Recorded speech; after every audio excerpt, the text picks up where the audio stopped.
Bon, dans cette vidéo, ça va un peu plus parler vraiment de sexualité parce que dans la vidéo partie 1, j'ai surtout parlé de l'importance de la maîtrise de soi et de la nécessité de mettre de la dimension dans la relation. Alors, ça, je vais un peu plus le détailler aussi, mais j'aborderai plus la question de la sexualité. Mais avant, je suis encore obligée de revenir sur un sujet que j'avais abordé la dernière fois parce que tout est toujours un petit peu pris, les sujets sont pris les uns dans les autres quand même. En fait, ce matin, j'avais la haine, enfin, j'étais en colère parce que j'ai écouté ces derniers temps des conférences de Sadhguru, que d'ailleurs j'ai conseillé à un ami, et parce que je trouvais qu'il avait vraiment du bon sens sur les questions d'actualité, les questions de société plutôt, la sexualité, la drogue, le couple. Je trouvais vraiment que c'était très intelligent et très simple ce qu'il disait. Et j'étais contente qu'une personne très populaire comme lui, qui utilise son héritage oriental pour l'exporter en Occident en parlant en anglais et en s'adressant au plus grand nombre. Je trouvais ça génial, mais alors ce matin, je tombe sur quoi? Sur une vidéo qui s'intitule « Pourquoi il faut plier ses vêtements pour empêcher les entités négatives de venir ». Et là, j'ai dit non, non, non, non, non, non, non, non, non, non. Moi, j'en peux plus. Alors, le truc, c'est que je suis passée par là, je suis tombée là-dedans. Et là-dessus, je suis honnête. Je suis partie dans des dérives de tout genre, médecine alternative et tout.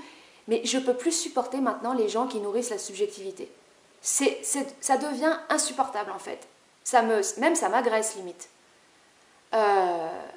Non, les entités négatives. On ne peut plus parler comme ça.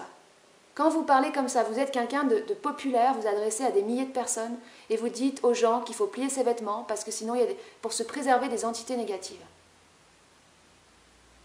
C'est pas responsable de dire ça parce que les personnes qui n'ont pas de conscience unifiée, donc en soi qui ont une altérité, parce qu'on est tous fragmentés en fait, on est tous traumatisés, donc on est tous fragmentés, donc on a des alter-égos, des alter-égos qui ne sont pas unifiés et qui ne sont pas positionnés. Parce que le fait qu'on ait des alter-égos fait que nous allons percevoir les informations depuis la subjectivité d'une de nos altérités.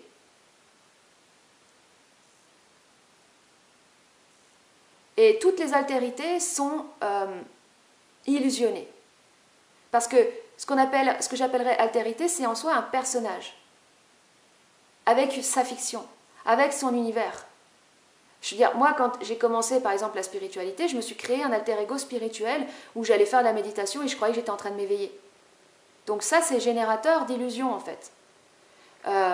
C'est pour ça que, pour moi, ce qui est très important, et je vais parler de plus en plus d'art-thérapie, c'est d'aller vers une réunification de toutes ces altérités pour pouvoir avoir une sorte de conscience unifiée, plus unifiée en tout cas que celle du départ. Et pour ça, il faut pouvoir extérioriser le stress qui a été en fait enregistré au niveau cellulaire. C'est-à-dire, quand on a été traumatisé, on a même été plusieurs fois traumatisé, hein, mais il y a toujours un gros traumatisme, puis après il y a le traumatisme originel, puis après il y a le traumatisme encore plus, il y a des dimensions différentes.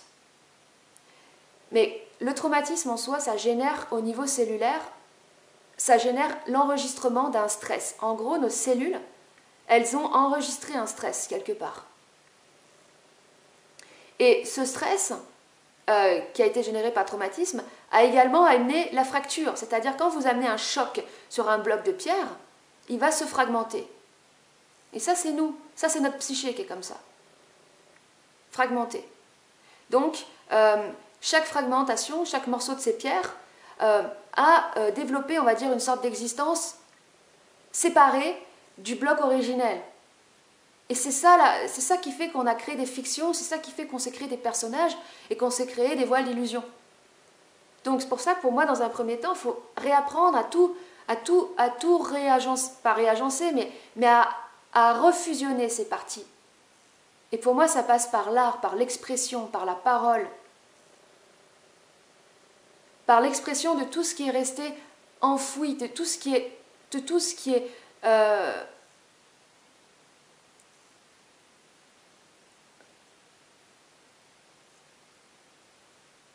est séparé de cette conscience originelle. Et à mesure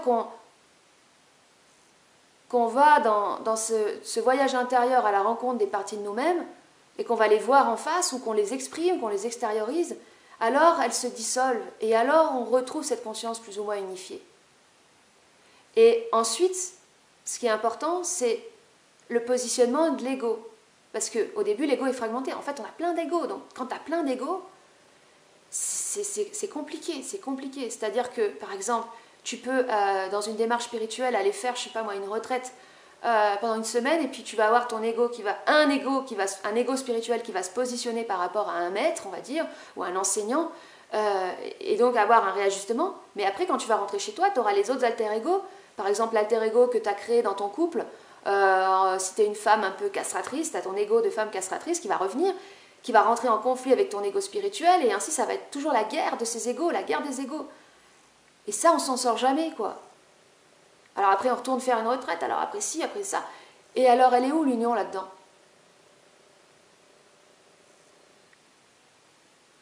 En fait, la seule manière, je parle pour moi bien sûr, de ramener cette union, c'est d'avoir un contact avec soi, avec le soi véritable.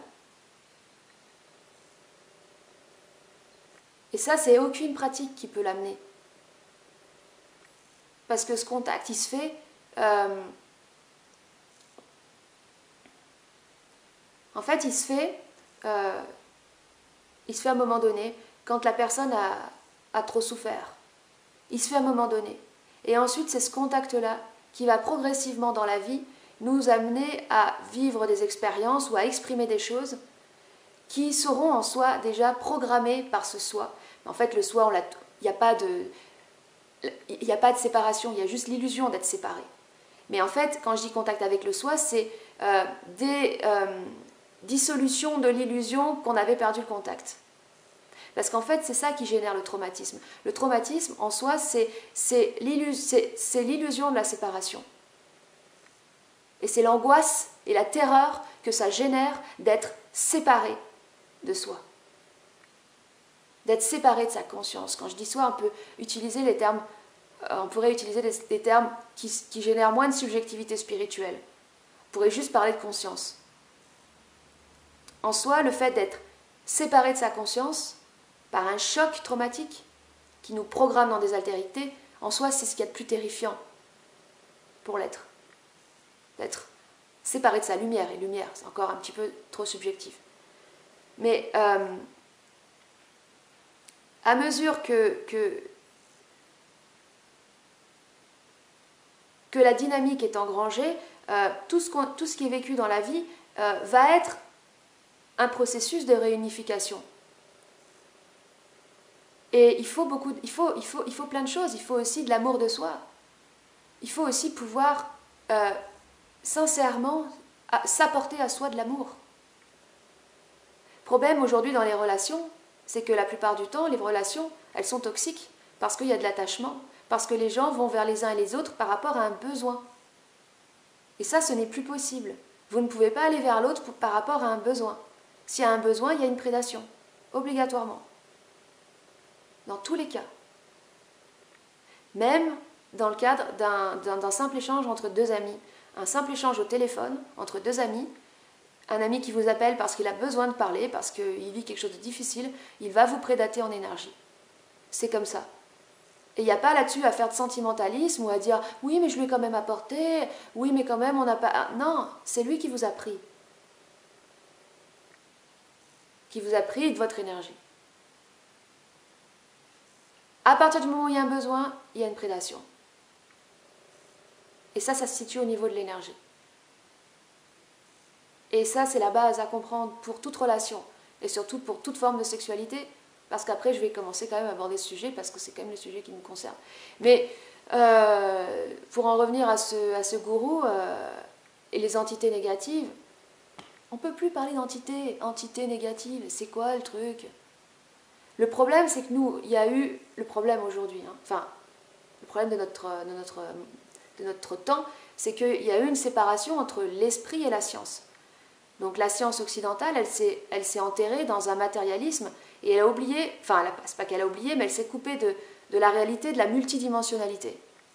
Et la multidimensionnalité, c'est l'existence de plans qui sont indépendants des 5 sens de nos sens. Ce sont des plans d'existence auxquels nous, on n'a pas accès parce que nos sens ou nos outils ne nous le permettent pas. Mais ça ne veut pas dire que ça n'existe pas. Donc la science du futur, c'est une science qui va aller explorer ces plans avec la conscience que ils ne sont pas forcément perceptibles. La spiritualité, ça parle des plans imperceptibles, mais sans aucune objectivité, en nourrissant les fantasmes, en nourrissant la rêverie, donc en nourrissant le perchage et la folie et la paranoïa. Parce que si vous êtes un gourou important, vous parlez d'entités négatives et qu'il faut vous plier votre vêtement, sinon il y a des entités négatives, ça ne permet pas aux personnes de développer leur conscience, leur intelligence, leur discernement. Ça les assujettit complètement à des croyances. Et on retourne au Moyen-Âge. Moi, c'est ça qui me met en colère. Moi, j'ai pas envie de retourner au Moyen-Âge, moi. Non, non, le Moyen-Âge, c'est derrière. Donc, pour moi, à l'heure actuelle, avec mon niveau de perception, qui est encore plein de subjectivité, mais parce que je suis une artiste, donc mon rôle, c'est aussi d'aller en mode freestyle dans les choses, avec mon bagage référentiel. Le terme d'égrégore, déjà, je le trouve beaucoup plus juste. Pour moi, ce que les spirituels appellent les entités négatives, ce sont des masses densifiées, quand même, des masses densifiées d'énergie, mais d'énergie rejetée, d'énergie inconsciente. Alors vous allez dire, ouais. En fait, c'est tout ce que l'homme a laissé à la subjectivité, qui s'est déposé dans une espèce de champ informationnel et qui s'est densifié sous une forme de masse. Ça peut être aussi des masses qui sont des masses denses, enfin une sorte de plasma, qui sont créées par des intentions.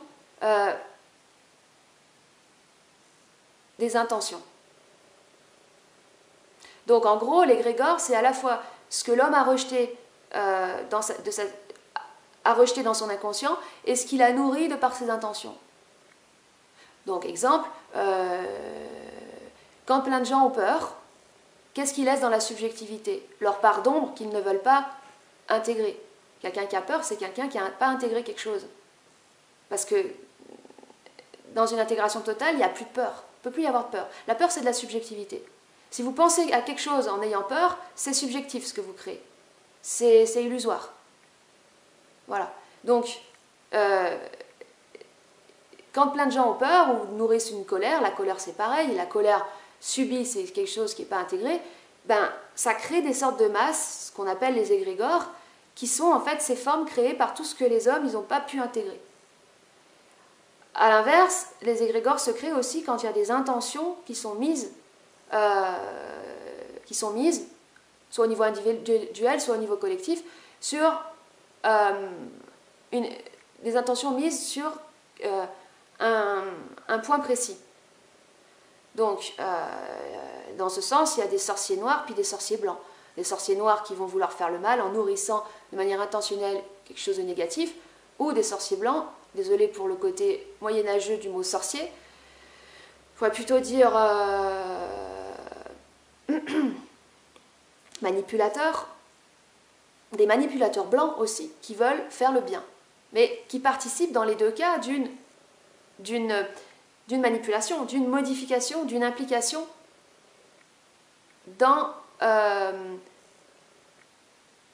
au niveau de l'énergie. Est-ce que c'est du ressort de l'homme, pour le moment, vu son niveau de conscience, de prétendre qu'il est en mesure de pouvoir modifier, agir sur l'énergie? Pour moi, non. Pour moi, non. Parce que l'homme, pour l'instant, n'est pas maître de lui-même. Il n'est pas maître de lui-même, donc il ne peut pas être maître de la matière. C'est pas possible. Sinon, ça crée des dégâts. maîtrise de la matière est complètement liée à la sexualité. Il y a eu des débats, il y a encore des débats sur l'enseignement de la sexualité aux enfants. Alors là-dessus, je vais être radicale, mais alors de chez radical. En ce moment, c'est tous les débats sur lesquels j'ai pu tomber, qui tournent autour de ça, c'est n'importe quoi, mais n'importe quoi. Et je sombrerai pas dans le complotisme, parce que les complotistes, moi j'en peux plus, ils viennent nourrir la subjectivité, ils parlent de satanisme. Non mais, sérieusement, donc, puisqu'on est... Le lobby LGBT, c'est satanique. Mais observez-vous quand vous parlez de ça, observez-vous vous-même à quel point vous êtes terrorisé quand vous en parlez, à quel point vous vibrez sur la fréquence de la terreur et de la peur. Vous avez peur de Satan. Putain, on est à une époque où on se retrouve à parler de Satan, comme au Moyen-Âge, quoi. Qu'est-ce que ça fait quand vous prononcez ce mot Satan, vous prononcez ce mot à un public ou à des personnes qui n'ont pas de conscience unifiée? Ben, en fait, ça leur ravive leur mémoire ancestrale de la peur du diable. Et ça crée une dissociation. Et après, les complotistes, ce qu'ils font, surtout les influenceurs, c'est que, en fait, ils programment, même ils ne s'en rendent pas compte, hein, mais ils programment leur public dans un état de dissociation, donc d'induction, donc de pré-hypnose. Et après, ils balancent leur truc, et il y a des armées de gens qui sont persuadés qu'ils sont au service de la lumière contre l'empire de Satan. En nage en plein délire. Le mouvement Canon et tous les fans de mouvement Canon, c'est du délire complet. Ça y est, Jésus, putain. Trump, c'est Jésus, c'est le sauveur. Et il nous met des codes partout. Non, Trump, de manière objective, c'est un homme de pouvoir. C'est un homme de pouvoir, donc un homme dangereux. Un homme qui sait à merveille manipuler les masses. Alors il y en a qui sont là, qui passent leur journée à décrypter les tweets et les fautes volontaires de Trump. Peut-être, mais bien sûr que c'est lié au mouvement Canon, mais regardez ce qu'il y a derrière tout ça. Il y a simplement un organe de pouvoir et de manipulation des masses, il y a des guerres. Parce que de tout temps, il y a eu des guerres de Dieu, des guerres de Dieu, des guerres de force, des guerres pour le pouvoir. Trump, c'est simplement un élément de plus dans la guerre du pouvoir. Et de toute façon, moi, je sais que ça va s'effondrer. Là, les élections américaines, c'est Trump qui s'est retrouvé à l'hôpital quand même pour soi-disant coronavirus. Alors après, les mecs, ils vont nous dire, oui, en fait, c'était encore c'est justement fait exprès pour ceci, cela. Le mec, il porte un masque noir. Ils passent leur journée, ils passent leur énergie à décrypter tout ça, mais c'est triste. C'est triste, parce qu'ils sont esclaves, ils sont hypnotisés par des organes de pouvoir, et ils en oublient leur créativité. Ils en oublient l'importance de vivre leur vie. Ils en oublient l'importance que la grandeur, elle est dans le fait de vivre sa vie, d'aimer ses enfants, de cultiver son jardin, d'être au service des autres, mais sans se dire qu'on est au service des autres, de le faire par bon cœur, quoi. Ils en oublient tout ça, et deviennent... Ils se font pomper leur énergie. Parce que l'énergie, on en a tous, et cette énergie, je vais vous en parler, parce que la sexualité vient amplifier l'énergie de vie. Mais il faut en faire quelque chose de créatif. Il ne faut pas la donner aux autres pour servir leur plan. Si vous nourrissez l'intérêt pour Canon, vous nourrissez le plan de Canon. Et certes, les organes de pouvoir vont encore persister pendant un moment, parce que pourquoi qu'il y a des organes de pouvoir? Parce qu'il y a des gens qui ne sont pas maîtres d'eux-mêmes.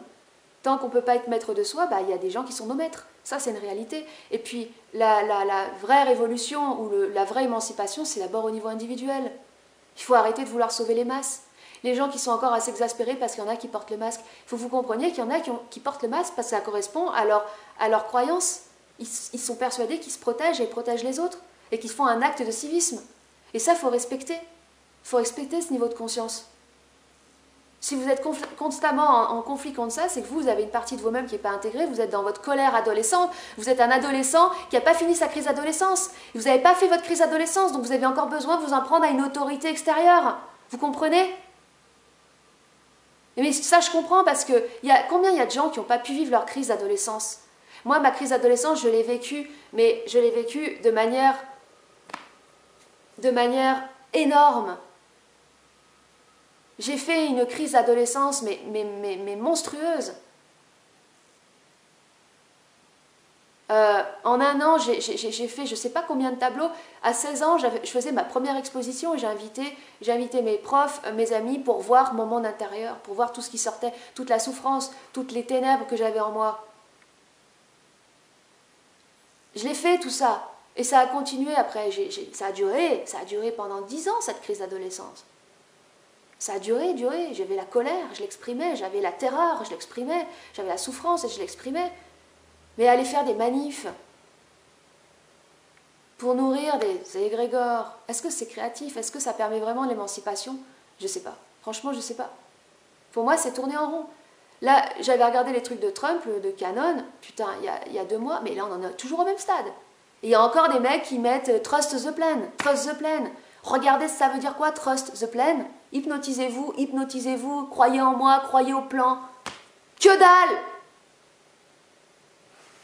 Maintenant, il va falloir prendre sa vie en main et proposer des choses créatives et intelligentes. Et arrêter de se ranger derrière des organes de pouvoir débiles. Trump, je vous rappelle quand même que c'est un mec, à l'âge de 40 ans, il était déguisé en piou-piou et il allait sur des chaînes de télé débiles pour faire piou-piou. Comme un teubé. Alors, moi, je vous ai montré des extraits de Lucchini, le mec, il monte sa folie délirante. Mais c'est dirigé tout ça. C'est un mec qui a une maîtrise déjà de lui-même, qui maîtrise. C'est pas un mec qui est là en mode totale régression. C'est ça, moi, que je supporte pas, c'est la régression. En mode totale régression à faire piou-piou sur les plateaux télé, quoi, sérieux. C'est dégradant, c'est complètement dégradant pour l'humanité, ça. Et ça, c'est un mec qui a dégradé l'humanité, qui est devenu président. Et je vous rappelle, dans les Simpsons, non, pas dans les Simpsons, dans Retour vers le futur, oui, il y a Trump dans le Retour dans le futur, intéressant. Mais c'est un Trump d'enfer. C'est l'homme d'affaires qui a des casinos, qui traite avec la drogue, l'argent, les prostituées, quoi. C'est pas la grandeur de l'humanité, ça. Ça, c'est pas l'évolution. Hein. Et là, je suis pas assez énervée encore, mais j'ai pas envie non plus de vous envoyer de la colère inutilement. C'est que, voilà, je le dis sur un ton plutôt cool, mais ça peut plus continuer, quoi. Bon, le sujet qui nous concerne, c'est la sexualité. C'est très important. Allez. Cette fois-ci, maintenant, c'est parti pour le sujet qui nous concerne réellement. Je n'avais pas terminé par rapport à l'éducation sexuelle, parce que je me suis emportée sur autre chose. Pour moi, l'éducation sexuelle... Alors, quand j'étais enfant, j'avais un bouquin type encyclopédie pour enfants, avec des dessins plus ou moins bien faits, sur l'organe génital de l'homme, de la femme, sur le fait qu'un homme et une femme, ils doivent s'aimer pour faire l'amour, des choses très simples comme ça, et c'était pas mal. Après, moi, je trouvais qu'il manquait plein de choses, mais bon, c'était plutôt pas mal. Mais ça, c'est purement, on va dire, biologique. Bon, il y avait un peu de notion d'amour, mais c'est biologique et encore une fois, ça manque, c'est bien, c'est important la biologie, mais ça manque de dimension. On n'est pas qu'un corps. On n'est pas qu'un corps. Le problème dans l'éducation sexuelle, c'est que ça ramène tout au corps. Ça ramène tout, alors en ce moment, ça ramène tout à le plaisir. Le plaisir. Mais je vous en parlais du plaisir, hein, parce qu'on ne va pas mettre le plaisir de côté. Hein. Si on met le plaisir de côté, ça veut dire qu'on est spirituel, qu'on est complètement traumatisé par le sexe, le plaisir et tout, et qu'on veut tout refouler. Donc c'est pas bon, ça met des... La sexualité, c'est la base de l'épanouissement et de l'équilibre dans la vie, je le dis. Hein. Donc, ça ramène tout au corps et au plaisir. Donc, du coup, on va éduquer les enfants au plaisir, à prendre du plaisir. Qu'est-ce qu'il y a là-dedans? Prendre, prédater. Donc, qu'est-ce qui se passe quand tu veux prendre du plaisir avec l'autre? Tu veux lui prendre quelque chose, tout simplement. L'autre, c'est ton distributeur à plaisir. Voilà. Bien sûr que moi, j'en parle en connaissance de cause. Je l'ai pratiqué, ça. Cette forme de prédation intéressée, de prendre du plaisir. Mais il n'y a pas que dans la relation sexuelle, il y a aussi dans les relations amicales. Hein. Des fois, tu prends la joie de ton ami pour te sentir mieux, pour te rassurer. C'est de la prédation. Si tu n'es pas capable d'être bien en toi-même, d'élever par toi-même ton taux vibratoire, que tu as besoin des autres pour t'élever, c'est de la prédation. Tout tout se joue au niveau de l'énergie. Ça, la science va dans ce sens. Et au niveau de la conscience, ça doit aller dans ce sens pour justement qu'on puisse se positionner dans notre relation aux autres pour avoir des relations respectueuses. Respectueuses de quoi? Respectueuses de l'énergie. Pas respectueuses au sens de la morale. Hein. La morale, moi, ça c'est aux chiottes. Ah non, il ne faut pas dire de gros mots. Alors, il faut être poli. Ça, pour moi, la morale, les politesses de codes sociaux, c'est générateur d'hypocrisie et de fausseté. C'est ce qui fait qu'après, quand tu vois les gens, alors comment ça va? Oui, ben ça va bien, t'es poli en apparence, mais t'es faux à l'intérieur et t'es complètement hypocrite. Moi, ça me rend agressive. Ça me rend très souvent agressive. Ou alors, ça me fait que je parle même pas. Je parle pas. Je dis rien. Faut être vrai, faut être vrai. Faut être vrai, mais respecter l'énergie de l'autre. Moi, j'en suis à apprendre ça. J'apprends ça. Parce que je viens de... Forcément, les gens de ma génération, à part certaines personnes plus évoluées ou plus sensibles, ou je sais pas, les gens de ma génération ont eu, en fait, on va dire, une vie, on pourrait dire, une vie du monde d'avant, puis une nouvelle vie du monde d'après. Considérer qu'il y a un avant et un après, c'est une vue de l'esprit. Mais bon, moi, j'ai été conditionnée à une sexualité de prédation, même si j'ai eu aussi autre chose, la nouvelle dimension qui est rentrée dans ma vie, dont je vais parler après. Et puis maintenant que j'ai intégré que tout est énergie et que les relations doivent s'établir sur la base de l'équilibre, doivent s'équilibrer, alors ma relation change. Et au niveau de mes prestations, par exemple, je referai une annonce nouvelle là-dessus, mais c'est une nécessité c'est maintenant une nécessité que ce soit payé. J'étais encore dans l'incertitude il y a quelque temps, et maintenant il n'y en a plus d'incertitude. Parce qu'à partir du moment où il y a un besoin, un simple besoin de parler, un besoin d'échanger, c'est qu'il y a un besoin. Moi, il y a des gens qui peuvent me contacter parce qu'ils veulent contacter quoi en moi? Ils veulent contacter mon univers, ils veulent contacter ma dimension, ils veulent contacter ma sensibilité. Et moi, je dis bien que je ne suis pas là pour guérir les gens parce que je ne suis pas thérapeute, j'aime pas ça, j'aime pas la thérapie. C'est pas ma voie, parce que ma voie, c'est l'art. Mais les gens qui viennent vers moi, ils viennent contacter ma dimension. Donc, quelque part, il y a un besoin. Un besoin d'ailleurs, un besoin d'aller vers l'autre. Et à partir de là, moi, je vais apporter ma dimension. Je vais apporter ma parole, mon verbe, mon énergie, ma joie, tout ce qu'on veut. Et donc, je vais donner. Donc, en échange, il faut que ce soit équilibré. Même si l'autre va vous ramener des choses, va vous apporter des éléments, bien sûr, dans un échange, il y a toujours ça. Mais le point de départ, c'était un besoin. Et c'est très, très important de voir qu'est-ce qu'il y a au départ. Moi, quand, par exemple, j'ai envie de me divertir, j'ai envie de voir du monde, j'ai envie de m'amuser. Ah, on n'est pas toujours là à faire des trucs, on a besoin de s'amuser, on a besoin de voir des gens. Imaginons, j'ai besoin de ça, donc je vais à un concert. J'ai un besoin, je vais à un concert, je paye. Je paye. Bien alors, si je ne peux pas payer, ok, bon, du coup, je demanderai s'ils ont besoin d'aide déjà, s'ils en ont besoin. Des fois, il y en a, ils n'ont pas besoin d'aide. Pour installer les choses, pour travailler, pour participer à l'organisation du truc. Et le truc, c'est que, pourquoi il y a l'argent aussi? Parce que quand vous apportez un besoin, vous répondez à un besoin d'une personne qui est à l'autre bout de la planète, vous ne pouvez pas prendre un avion, je veux dire, la personne ne va pas prendre un avion pour aller faire 3 heures de ménage chez vous, pour vous rembourser en 3 heures de ménage. Puis en plus de ça, par exemple, imaginons par exemple pour le coup du mécanicien, je reprends encore l'exemple du mécanicien, qu'on décide de troquer. D'accord? Moi je lui dis, bah voilà, je te donne 2 poulets. 2 poulets contre un changement de roue, changer les roues. Il me dit, ouais écoute, ça va, 2 poulets, mais tu sens que le mec, il aurait aimé plus. Je lui dis quoi? Bah je te suce en échange, on s'arrange comme ça. C'est pas bon parce que ça met de la subjectivité. Alors que l'argent, c'est une donnée numérique et en fait ça amène un cadre. Ça amène de l'objectivité en fait, l'argent. Ça cadre les choses. C'est beaucoup plus équilibré en fait.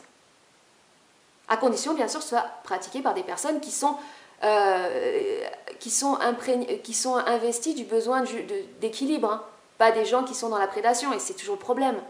Mais, vous voyez, le troc, ce sera peut-être bien dans le futur, mais pour le moment, C'est pas complètement...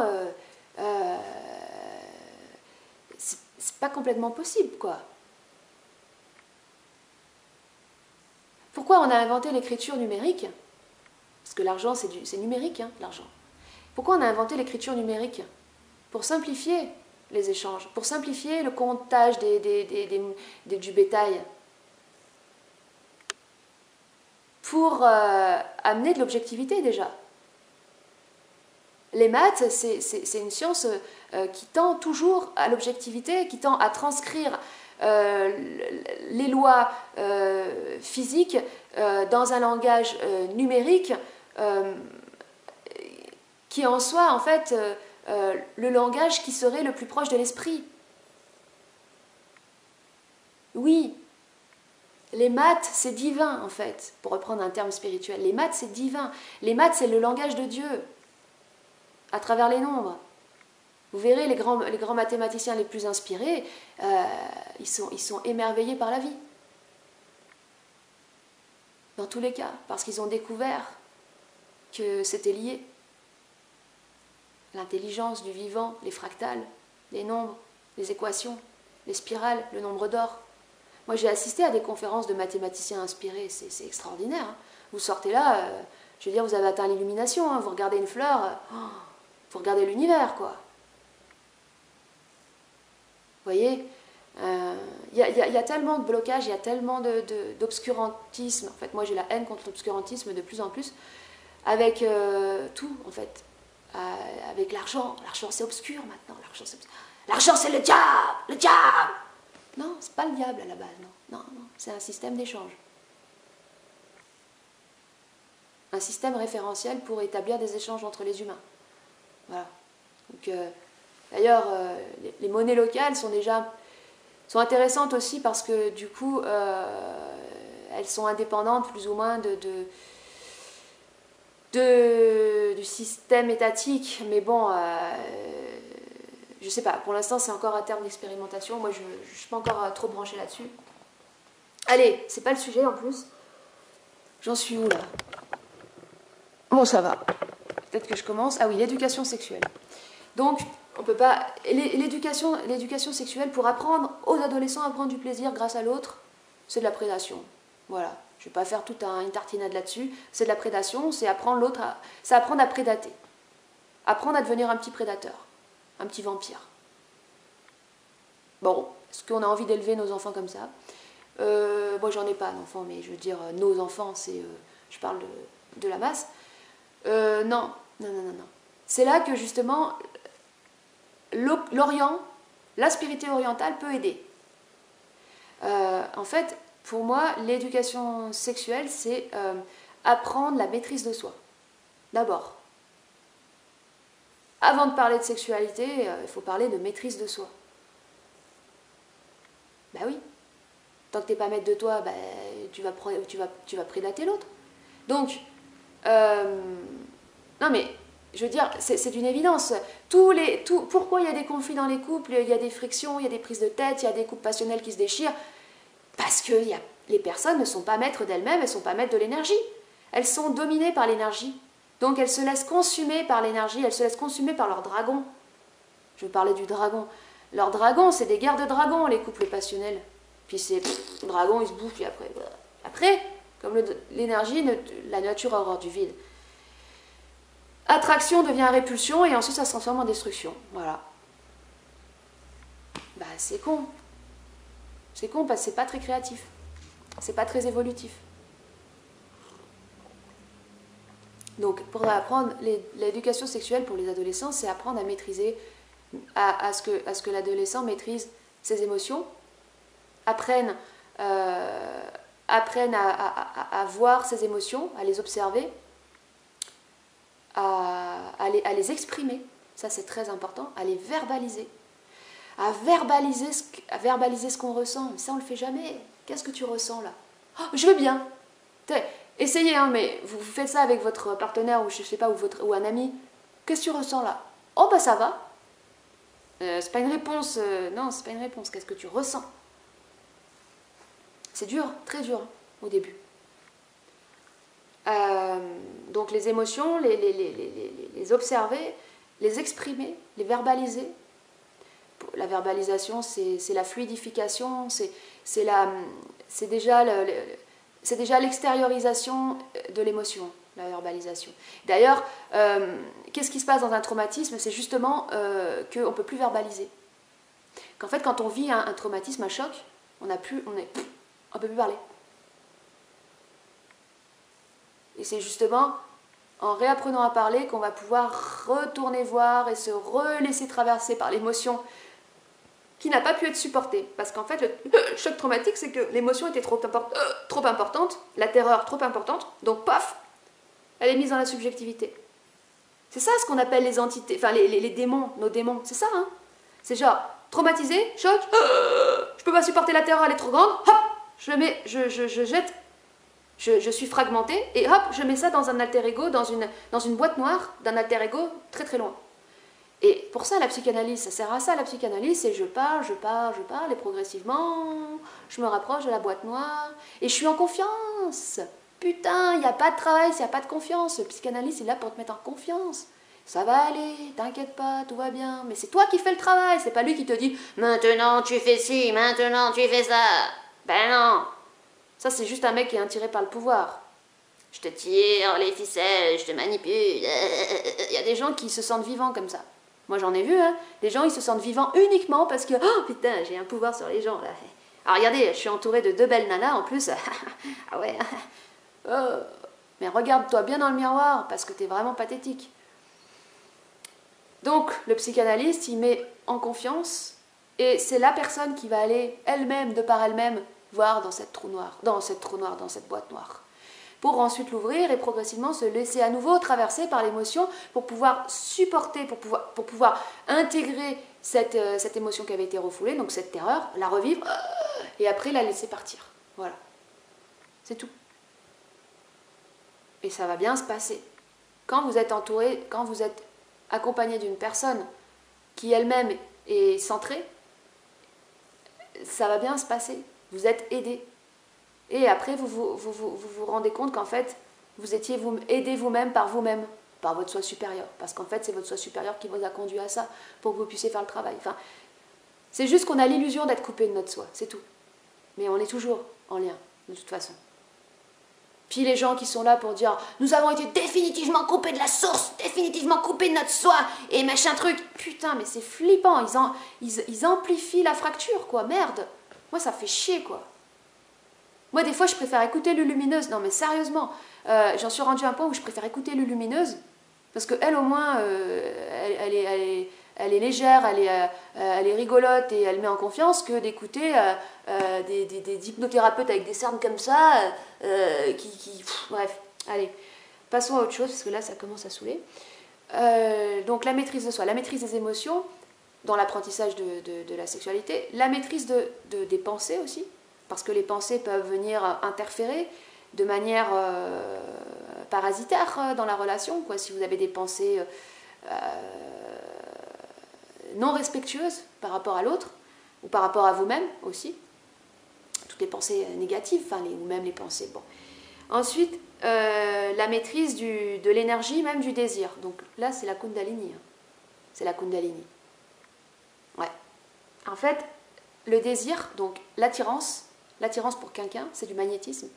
C'est lié à la Kundalini. La Kundalini, c'est ce dragon, c'est un dragon qui s'éveille en répondant à la force magnétique. Donc ça joue aussi avec la Lune, parce que la Lune a une force magnétique, un impact magnétique sur les marées, mais aussi sur les désirs, sur les forces intérieures de l'homme. Et un Kundalini, un dragon qui n'est pas maîtrisé, ça peut conduire un individu à faire des actions destructrices, très destructrices même. Ça a été observé, donc ça ce sont des données factuelles, que les crimes sont beaucoup plus nombreux pendant les nuits de pleine lune. Et ouais, c'est des gens qui ne maîtrisent pas cette force et qui se retrouvent à faire n'importe quoi, ils sont dominés par le dragon. Le dragon, ça commence par le désir, et puis ça se transforme en prédation et en destruction quand c'est pas maîtrisé. Autodestruction ou destruction de l'autre. Bon, il y en a qui ont trop d'amour pour l'autre et qui préfèrent s'autodétruire. Mais c'est quand même de la destruction. Ensuite, il y a la maîtrise de quoi d'autre? J'ai oublié un quatrième. L'ego. Ouais, l'ego, c'est... En fait, l'ego... Bon, déjà, on en a plusieurs, mais bon, à considérer qu'on n'en aurait plus qu'un. C'est là que, là, forcément, l'ego doit rencontrer la dimension de l'esprit. Je m'explique. Si vous trouvez que je suis trop subjective en disant ça, dites-le moi. Mais en fait, pour moi, l'ego doit rencontrer un maître. C'est obligatoire. À un moment donné, l'ego doit s'agenouiller devant quelqu'un. L'ego doit s'agenouiller devant l'esprit, bien sûr. Mais dans un premier temps, quand on n'a pas de contact avec notre esprit, on est obligé de vivre une vie holographique. Enfin, comment dire, on est obligé de vivre une pièce de théâtre. Et pour que de manière subliminale, de manière... comment dire, vécu dans cette pièce de théâtre, l'ego intègre qui doit s'agenouiller. Donc en gros, il faut rencontrer un vrai maître de son vivant et se dire, oh putain, ok, ça c'est un putain de maître, ça c'est un putain d'initié. Respect. Et là, l'ego il se met à genoux. Parce que là, en soi, tout le monde est notre maître. Tout est enseignement, partout. Mais à un moment donné, il faut que l'ego s'agenouille devant un maître qu'il a reconnu comme tel, pour qu'ensuite il puisse reconnaître que l'enseignement est partout et qu'il apprenne à se mettre à genoux à toute situation. Par exemple, dans la relation à l'autre, ça peut être ton maître. Quand vous êtes déjà dans une relation harmonieuse de respect, bien sûr. Sinon, si tu dis que c'est ton maître, en fait, le mec, c'est un alcoolique qui te tabasse, bon, ben non, ça marche pas. Mais dans une démarche déjà où les deux personnes se respectent, l'ego doit apprendre quand est-ce qu'il doit se taire et quand est-ce qu'il peut parler. En fait, notre ego, c'est juste un instrument, enfin, c'est juste un outil qu'on a en nous pour exister dans ce monde, à la fois se manifester et en même temps se défendre, se protéger. Parce qu'on est dans un monde de prédation, mais aussi on est dans un monde où on doit pouvoir créer et se manifester. Et on ne peut pas se manifester si on n'a pas d'ego. Si moi je parle, c'est parce que j'ai un ego. Si j'avais pas d'ego, bah, je dirais rien. Et c'est ça l'ajustement de l'ego. C'est après l'ego, quand il s'ajuste, il sait quand il doit écouter. Et il sait quand il doit parler. Et en gros, ce que j'appelle la rencontre avec le maître, c'est genre le mec, il te cloue le bec. Il te cloue le bec. Moi, ça me l'a fait avec Bernard. Alors, normalement, on dit que... C'est vrai, on dit que pour rencontrer vraiment un maître, il faut qu'il soit vivant. Ça, c'est une des conditions. C'est dans Autobiographie d'un yogi de Yogananda. Il dit, ça marche que si pour rencontrer... Lui, son bouquin, c'est la rencontre avec son maître. Il dit, voilà, la seule condition, il le rencontre son maître, hein, il faut qu'il soit vivant. Et d'ailleurs, quand il le rencontre, le maître lui dit, putain, je t'ai attendu longtemps, hein, t'en as mis le temps. Hein. C'est drôle. Faut qu'il soit vivant parce qu'il faut qu'il y ait des interactions de personne à personne. Sinon, c'est une relation illusoire, une relation même fantasmée. Moi, je peux pas dire j'ai connu Bernard, je l'ai pas connu. C'est pas parce que j'ai écouté ses audios que je l'ai connu. Pour autant, j'ai vécu ce truc de j'étais un peu ouais, j'écoute. Pourquoi j'étais bouche bée? Parce que j'ai vu un maître. Qu'est-ce que j'ai vu dans un maître? J'ai vu un mec qui a putain d'affronter ses démons et qui a arrivé à une putain de maîtrise du verbe et de sa science. Donc, respect. Voilà. Et ça m'a fait l'effet, voilà, du clouage de bec. Donc, l'ego doit être remis à sa place. Et après, c'est bon. Après, quand ces 4 éléments-là, les émotions, les pensées, le désir, l'ego, c'est dans une maîtrise suffisante, parce que de toute façon, après, c'est toute la vie qu'il faut ajuster et qu'il faut développer cette maîtrise. Hein. Donc, on va dire une maîtrise suffisante. Alors, ok, on va peut-être pouvoir parler de relation à l'autre. Voilà. C'est ça l'éducation sexuelle, en fait. C'est ça. C'est pas l'adulte qui va dire à l'enfant, alors pour prendre du plaisir, alors tu vas te tirer sur la table et puis machin, truc. Non. Puis de toute façon, ça sert à rien d'apprendre à un adolescent ça, parce qu'il sait très bien comment le faire. Enfin, je veux dire, très tôt, il sait comment avoir du plaisir, quoi.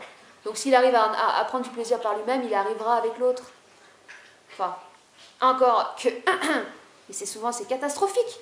C'est catastrophique, les premières relations sexuelles entre 2 adolescents Mais après, ça fait partie aussi de l'expérience qui doit être vécue. Moi, je ne suis pas là pour juger. Hein. Chacun vit... Loupiote. Loupiote, elle s'est roulée dans la crotte de vache hier, parce qu'elle adore, c'est son parfum suprême, subtil, c'est la bouse de vache fraîche. Elle s'est roulée dedans, et après, elle est venue me faire des bisous. Ouais, c'est beau, c'est mignon. Ils ne sont pas dans le même monde que nous, hein. Ouais, un piote, s'il te plaît, laisse-moi. Oui, c'est bien, on est le premier tas. Donc, voilà, je vais faire une pause là, je reprends après. D'accord. Attention, là, il y a une baston. Bon, je parie que si je filme, ils vont plus rien faire. Il y a une super baston qui est en train de se jouer. En fait, le chat surgit de derrière le canapé en sautant sur la chienne. Mais bon, voilà. Ah ouais. Allez, oh, c'était pas mal ça.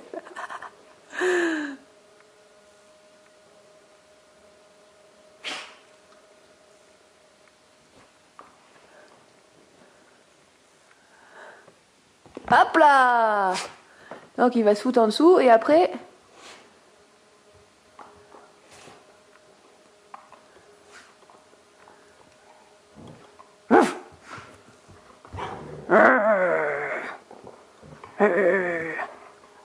Ah, je peux vous dire que ça c'est un chaton qui est endurci.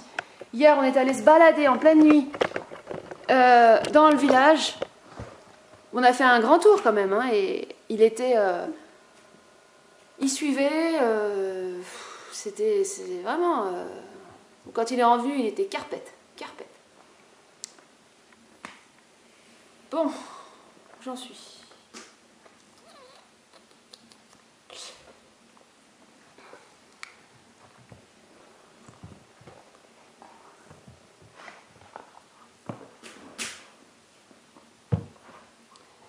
Allez, je vais parler du couple maintenant.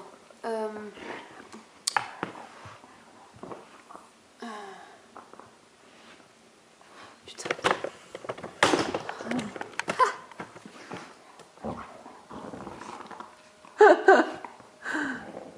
Quel beau couple.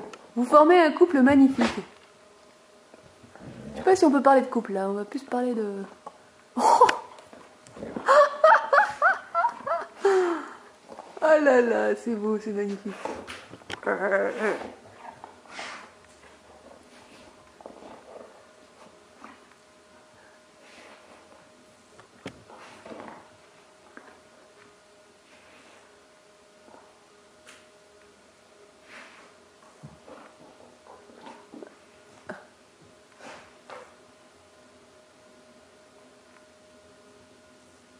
Et quand je pense que sa maîtresse d'avant ne supportait pas les chats, parce qu'elle disait que les chats c'était des prédateurs pour oiseaux et tout, c'est pas faux, hein. Mais bon, c'est quand même des alliés extraordinaires, les chats. Les chats, c'est des êtres interdimensionnels. Ils ont accès aux dimensions, les chats. C'est... Le nombre de fois que le chat il regarde un truc, l'autre fois il était prostré, pas prostré, il scrutait quelque chose, mais il n'y avait rien, quoi. Enfin, pour moi, il n'y avait rien. Ça se trouve, il y avait un fantôme de souris ou un truc comme ça, quoi. Qu'est-ce que le fantôme? Fantôme. Fantôme. Ah ben non, c'est pas le sujet, putain. Bon, allez, on parlera de tout ça une autre fois. Pour enlever encore de la subjectivité par rapport à tout ça, parce que ça sert à rien de nourrir les fantasmes.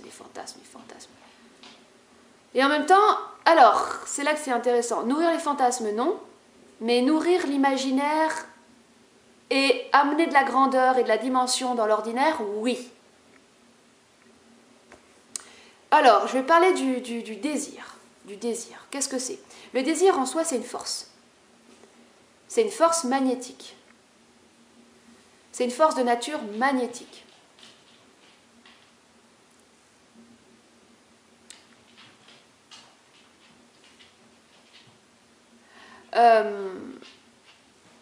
Dans une relation, on va dire, parfaite ou harmonieuse, équilibrée, en fait, il faut que, dans l'absolu, hein, que les deux personnes soient autant attirées l'une par l'autre. s'il y en a une qui est plus attirée que l'autre, c'est pas bon, parce que la danse ne pourra pas se faire. Quand je parle de danse, je parle de magnétisme, donc en fait d'attraction entre un pôle positif et un pôle négatif, et d'une attraction qui va pouvoir permettre d'activer l'onde vibratoire. En soi, le fait qu'une personne soit attirée par une autre, c'est déjà la création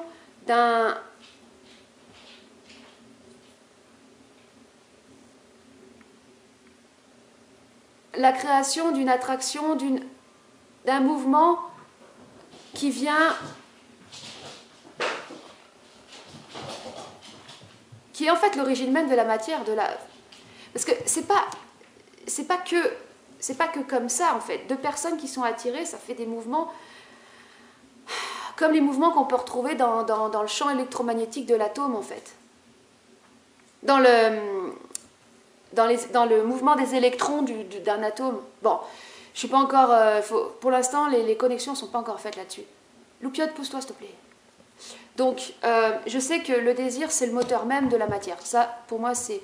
je vais dire validé.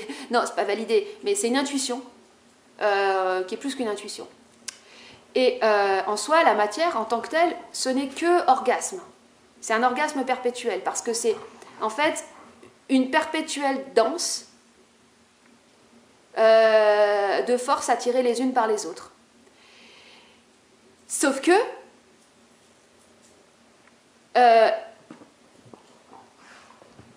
il n'y a même pas d'interpénétration. En fait, c'est comme par exemple, vous voyez les électrons. En fait, nous dans l'absolu, on ne se touche jamais. Ça, c'est mon frère qui me l'avait dit, parce que mon frère, il fait des études scientifiques. Et il m'avait dit, et ça, je l'avais déjà lu, mais en fait, on ne se touche jamais. On croit qu'on se touche, mais on ne se touche pas. Parce que les atomes, donc il y a un noyau, puis il y a des électrons qui tournent. Et en fait, au niveau de la matière, au niveau atomique, ce sont des électrons qui sont attirés, enfin, des atomes qui sont attirés les uns par les autres. Et de fait qu'il y a cette attirance, cette attraction, c'est ce qui fait qu'il y a cette ondulation et ce qui fait qu'il y a cette matière. Mais les atomes en tant que tels, ils ne se touchent pas, ils s'attirent. C'est l'attraction entre les atomes qui fait le mouvement ondulatoire et qui fait la matière. Mais les atomes, ils s'interpénètrent pas, ou alors peut-être qu'au niveau du trou noir, justement, il y a l'interpénétration des atomes, et là on a le saut quantique, on a le saut dimensionnel, et là on a peut-être, ouais, c'est peut-être ça, là. C'est peut-être ça. C'est peut-être ça le trou noir. C'est peut-être une interpénétration des atomes. Je fais une parenthèse, parce que ce que je voulais dire par rapport au truc qu'on ne se touche jamais, c'est, vous avez tous vu, enfin quand on s'intéresse à la physique quantique, la physique quantique pour les nuls, vous avez donc votre atome, donc il y a le noyau, et il y a les électrons qui tournent autour. Et entre les deux, il y aurait du vide. Et donc, il y avait une sorte d'hypothèse, une hypothèse quantique, on va dire ça comme ça, qui consiste à dire que si jamais on prenait les électrons et qu'on les collait au noyau de tous les atomes qui composent la matière, alors on pourrait mettre la Terre dans un dé à coudre. Je ne sais plus si c'était un dé à coudre ou un grainerie, mais je crois que c'est plus un dé à coudre. Entre un grainerie et un dé à coudre, il n'y a pas une grosse différence de taille. En gros, en termes de vraie matière, il n'y a quasiment pas grand-chose, quoi. Vous voyez ? Et donc, quand on se dit, quand il est dit voilà, qu'on ne se touche jamais, c'est parce que au niveau atomique, c'est toujours le noyau et les électrons séparés par du vide et des atomes qui s'attirent les uns les autres, mais donc qui ne s'interpénètrent pas qui respectent toujours le vide qu'il y a entre les électrons et le noyau. Et c'est pour ça, du coup, que là, j'en étais venue au truc du trou noir, où je me disais, bah attends, mais peut-être que le trou noir, donc cette matière noire, aspirante et expansive en même temps, ce serait justement quand des électrons, en en fait, des atomes s'interpénétreraient en se passant les électrons, en s'échangeant leurs électrons, vous voyez, en s'interpénétrant. Vous voyez? Parce que pour l'instant, il n'y a pas d'interpénétration. Il n'y a que des frôlements. Des frôlements, des frôlements, des frôlements, et de la vibration, des frôlements et tout. Et alors, attendez, parce que là, si jamais ça s'interpénètre, on change de dimension, parce qu'on change de relation même à la matière. On change la nature même de cette matière, quoi. Bon, tout ça, c'est des hypothèses, hein, c'est pour... c'est dingue. Attendez, je reviens parce que j'ai le feu qui fume un peu.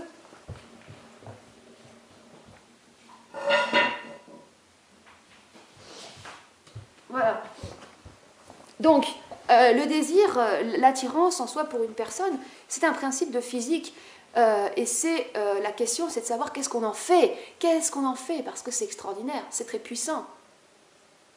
Alors, voilà, comme je l'ai dit dans la première vidéo, si vous n'avez pas de la dimension dans la relation, vous allez forcément, une relation d'attraction pulsionnelle, passionnelle, va se détruire. Parce qu'elle ne va pas tenir. Parce que le désir, c'est comme un feu. Donc, c'est une force, c'est un feu qui doit être maintenu, voire amplifié, mais en tout cas qui doit être entretenu. Si vous n'entretenez pas le désir, à un moment donné, il va s'annuler. J'ai envie d'éternuer. Alors, qu'est-ce qui se passe dans les cas, par exemple, dans la relation totalement inconsciente? Une personne est attirée par une autre, enfin les deux sont attirés, c'est très puissant, c'est très fort. Et puis et puis ils se disent « Oh, je t'aime, je t'aime, je t'aime, oh, c'est extraordinaire, je t'aime, je t'aime ». C'est la force d'attraction et ce qu'ils ressentent au niveau des émotions qu'ils ne comprennent pas tellement que c'est puissant. Et la seule chose les seuls mots qu'ils peuvent utiliser pour verbaliser ça, c'est « je t'aime ». Non, en fait, c'est plus, il y a des forces d'attraction entre nous. Voilà. Mais bon, comme l'humain, il a besoin de rêver, il a besoin de se mettre un... Parce que tomber amoureux de quelqu'un, c'est quoi? C'est mettre un voile devant la personne. En fait, tomber amoureux de quelqu'un, c'est prendre un... En fait, c'est projeter depuis son intérieur, donc depuis ses fantasmes, son imaginaire, son inconscient, projeter un voile d'illusion sur l'autre. Donc, par exemple... Moi, j'ai toujours fantasmé sur les Indiens d'Amérique, les Amérindiens avec les grands cheveux noirs sur leurs chevaux. Bon. Alors je vais voir un mec qui fait du cheval et qui a des gens aux cheveux noirs. Et ce que je fais, je vais projeter l'imaginaire de l'Indien d'Amérique et je vais me projeter dans un univers totalement fantasmagorique parce que j'ai besoin de compenser, mon âme a besoin de se sentir vibrer comme ça. Mais elle se sent vibrer à l'illusion, quoi. Elle se sent vibrer à la fantasmagorie. C'est pas réel. Après, vous allez voir qu'est-ce qui est réel. Ah, c'est compliqué. C'est pas que c'est compliqué, mais on s'en va vers de la science. Même la relation sexuelle à l'autre, ce sera de la science quantique, d'esprit cosmique. Ça va être... là, c'est très subjectif ce que je dis, mais waouh, ça va prendre une dimension de ouf. Il n'y aura même plus besoin de fantasmer parce que ce sera tellement ouf que de toute façon il n'y aura même plus place au fantasme. Parce que c'est la réalité qui est ouf. C'est la matière qui est ouf, c'est l'ordinaire qui est ouf. Mais ça, nous, on ne le sait pas. Et nous, comme on ne le sait pas, on projette des trucs illusoires, des trucs de rêverie, des trucs de film. Bon, bref. Tac, le désir. Alors, merde, qu'est-ce que j'en étais en train de dire? Oui, tomber amoureux. Donc on dit, voilà, il y a force d'attraction entre les deux. Oh, je t'aime. Et puis 4 mois plus tard, même des fois avant, hein. Oh putain, le désir, il n'y en a plus. Oh putain, je suis plus attirée. Je ressens plus rien. Je ressens plus rien. Je ressens plus d'attraction. Je ressens plus cette force d'attraction que j'avais vers toi. Ça a disparu. Oh bah je t'aime plus. Bah voilà, je t'aime plus. Combien de relations fonctionnent comme ça, quoi? Je t'aime plus parce que je ressens plus la force d'attraction. Non, oui, je ne ressens plus la force d'attraction. Par contre, l'amour, c'est autre chose, ça n'a rien à voir. Bon, l'amour, on ne sait pas ce que c'est encore hein, dans ce monde, parce que nous, c'est que on utilise, c'est des conditions, nous. Je t'aime bien quand ceci, je t'aime bien quand cela, je t'aime bien, mais attention, pas ci, pas ci, pas ça. Bon. Alors après, on parle d'amour inconditionnel dans la spiritualité, mais l'amour inconditionnel, c'est encore une rêverie de l'âme, quoi. Oh, je t'aime inconditionnellement. Bon, d'accord. On est dans un monde relatif. Donc, dans un monde duel, dans un monde de contraintes, tu viens nous parler d'inconditionnel, d'absolu, dans ce monde relatif, déjà, tu vas voir, ça marche pas trop. Ça marche pas trop. Je dirais plutôt amour dimensionnel. Ça veut dire, j'ai accès à toutes les dimensions j'ai accès à des dimensions de toi. Non, je vais dire autrement, par rapport à l'amour. J'ai écouté un philosophe, un ami de Richard Glenn, mais j'ai oublié son nom, bon, vous le retrouverez peut-être. Je redis ça parce que c'est quand même, ça m'a vraiment percuté un truc. Il disait... oh, c'est trop marrant.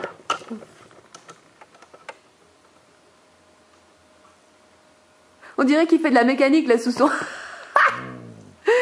il est sous son truc, sous sa bagnole, et il sort, il fout des coups de patte. Et quand il en a marre, hop, il se remet dessous. Et il l'a fait poireauter, Et ben non, je ne sortirai pas. Oh là là. Ouais, je disais, sa maîtresse avant, elle supportait pas les chats et tout. Et elle les déglinguait. Enfin, elle les attrapait jamais, mais elle leur court après. Et là, maintenant, ça y est, quoi. Ils sont complices et tout. C'est trop bien. Où j'en étais? Putain, merde.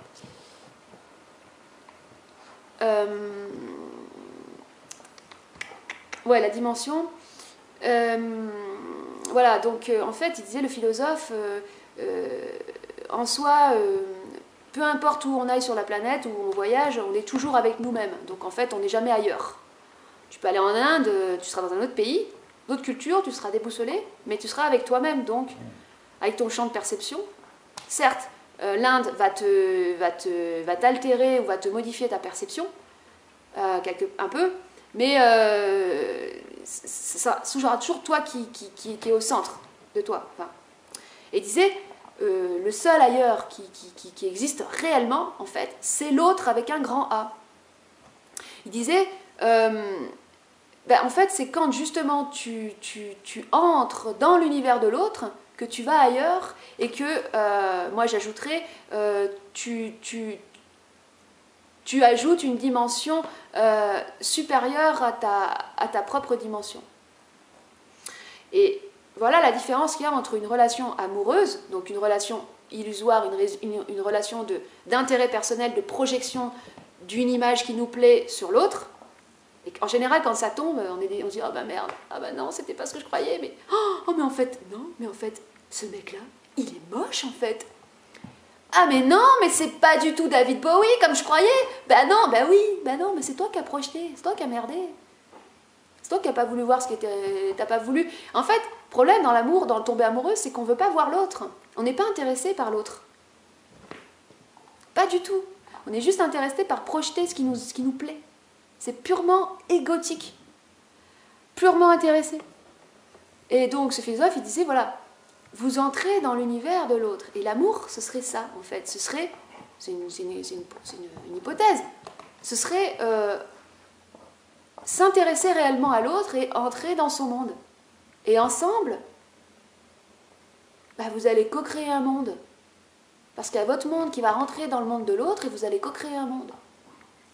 Alors c'est matérialisé sous la forme de l'enfant.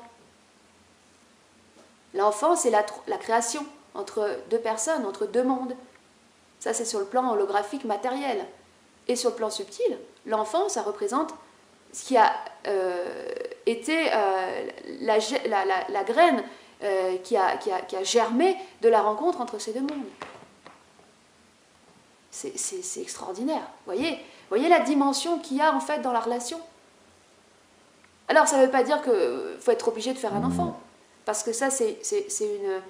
tout le monde n'a pas le même karma, on va dire, ou le même projet, enfin la même aspiration, ou la même besoin de dimension pour co-créer avec l'autre. C'est-à-dire que déjà rien que le fait de rentrer dans l'univers de l'autre et de partager, de co-créer quelque chose, déjà, pas forcément un enfant, mais ça peut être autre chose, c'est déjà, pour moi, c'est déjà ça l'amour. Enfin, pour moi. Mais on va dire au début, on va dire juste l'amour, ce serait déjà juste entrer dans l'univers de l'autre, oser, enfin, enlever toutes ces projections et entrer dans l'univers de l'autre. Voilà, ça, ce serait pour moi l'amour.